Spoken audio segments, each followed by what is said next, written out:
Is this the face of Anne Boleyn, second wife of Henry VIII and mother of Elizabeth I? Drawn by famed court painter Hans Holbein the Younger, this woman has been labelled as Anne, yet debate rages as to whether this really is her, or a case of mistaken identity. Join me for today's video from History Calling as we look at the provenance of this drawing, the question of who identified it as this famous Tudor queen, and the problems with that identification. These include the very unexpected images drawn on the back of the original page, which hardly anyone seems to pay attention to, and the differences between this and other images and descriptions of Anne.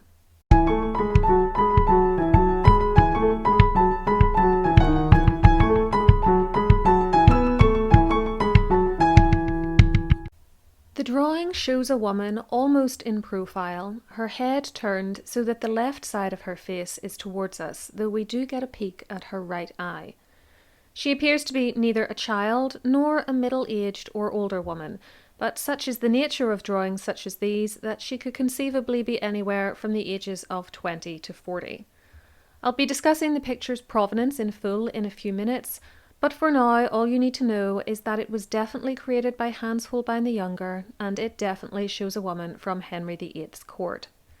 She is oddly attired for a portrait though, and drawings such as these were intended as preparatory sketches for portraits, and no one has ever been able to come up with a satisfactory explanation as to why the Queen of England would choose to be portrayed in such an informal manner as this.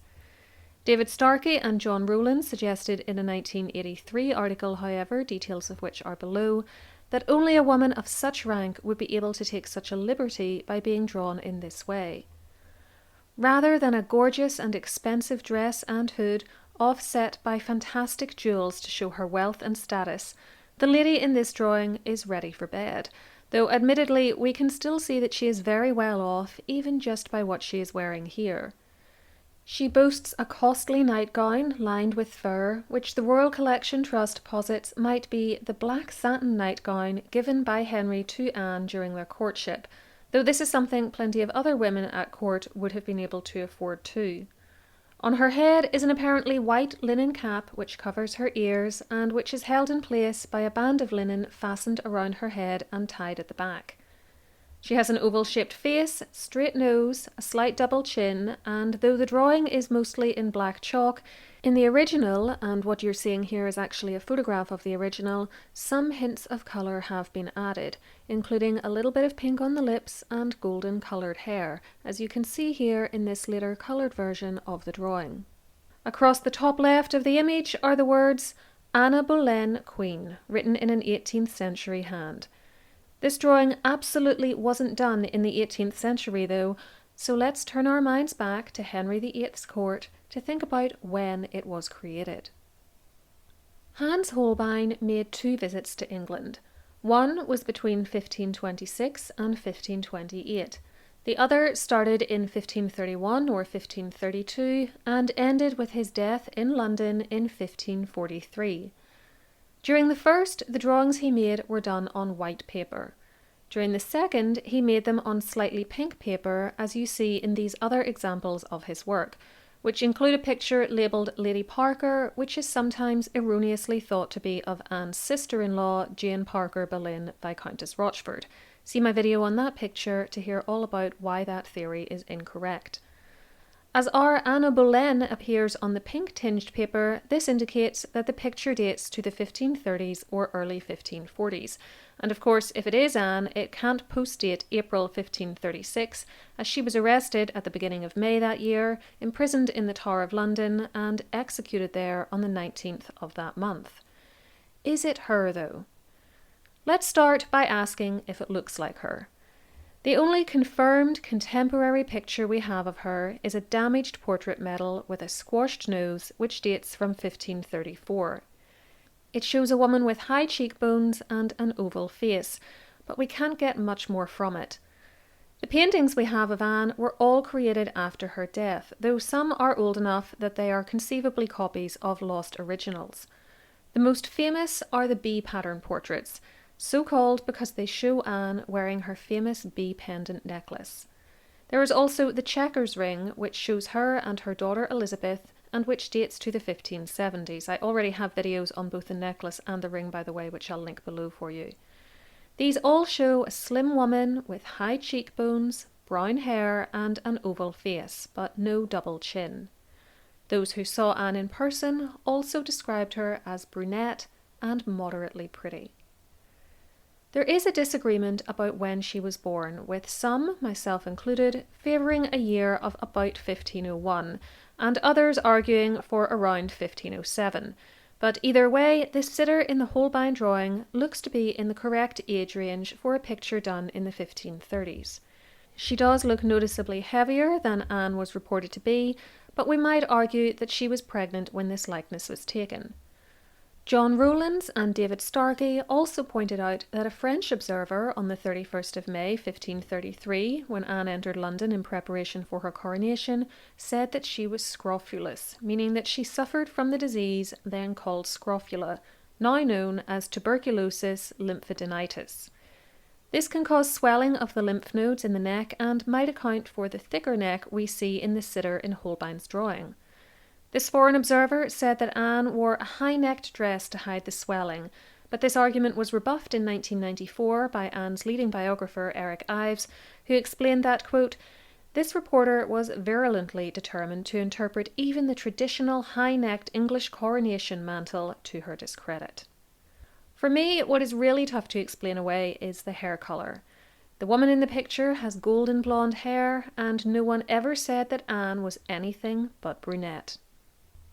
Other problems emerge when we turn the page over, for on its back are some heraldic devices, none of which belong to Anne. Here is an image of her coat of arms for comparison, and her badge was a falcon.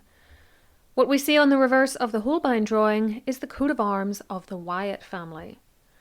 Sir Thomas Wyatt has long been rumoured to have had a romantic interest in Anne before she married Henry, and he was one of the men arrested at the same time as her under suspicion of having had an affair with her. Unlike the others, though, he escaped with his head.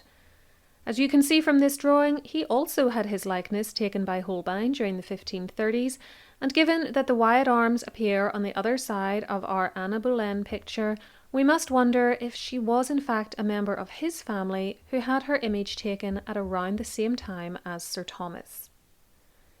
Before I continue, please remember to give this video a thumbs up, and for more on the Tudors and much else, subscribe to the channel and switch on the notification bell so you never miss one of my uploads. For more History Calling perks, including early access to ad-free videos, you can check out the description box below for links to my social media and Patreon sites. I'd also like to take this opportunity to thank those of you who do support me on Patreon or by making one-off donations using the thanks button beneath videos for your generosity, as it helps me to make this a full-time job. And now, back to our mysterious picture. With such problems associated with identifying this picture as Anne, you might be wondering who even said it was her in the first place. Well, it wasn't Holbein, I can tell you that much. As I've mentioned, the lettering on this drawing dates to the 18th century, and the reason it was labelled as her at that point is because of its provenance. Today the drawing is held at Windsor Castle as part of the Royal Collection, and is one of a set of over 80 drawings of members of Henry VIII's court by Holbein. Though originally owned by that king, this book of drawings has descended to the current royals in quite a circuitous fashion, and apologies if the following information is repetitive for you, as the drawing has the same provenance as the Lady Parker image I showed you earlier, so I have to repeat some of the information from my video on her. Initially, the collection of drawings passed to Henry's son, Edward VI, upon Henry's death in 1547. After which it went, presumably by sale or by gift, to Henry FitzAlan, 12th Earl of Arundel.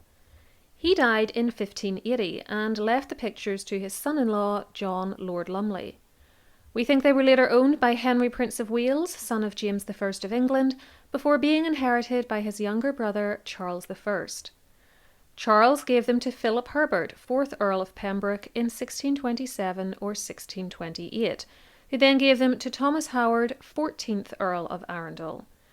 They were brought back into royal ownership by Charles II in 1675 and have stayed there ever since.